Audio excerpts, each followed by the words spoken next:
Hey everyone, GarageKing here, and on today's video we are going to do the front brakes on a 4th generation Honda Odyssey. That's 2010 to 2017. They should all be pretty similar. In this brake job we are going to be replacing the front brake rotors, and we're also going to be replacing the front brake pads. Now normally I do a lot of explaining in my videos and they're a little bit longer.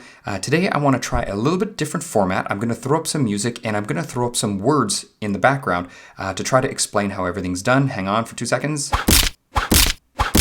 There we go. So that's what I'm going to do for this video. So it's going to be a little bit shorter. So anyway, let me know what you think. Let's get to it.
Okay, so hopefully you've enjoyed that. Now, I can't let the music go for the whole entire video, so we're almost done. We only got about another minute to go, so I figured I would join you for this last minute. So what I'm doing right now is I'm just putting the springs in. Now, these springs are actually quite important. The purpose of these springs is to push the pads away from the rotor once you take your foot off the brake. And what that does is it reduces heat and it reduces wear.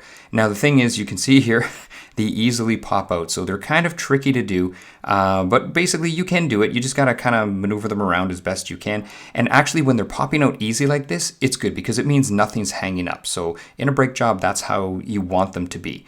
So now what I'm doing is I'm just gonna put the actual caliper on, and then there's 2 bolts. There's a top bolt and a bottom bolt.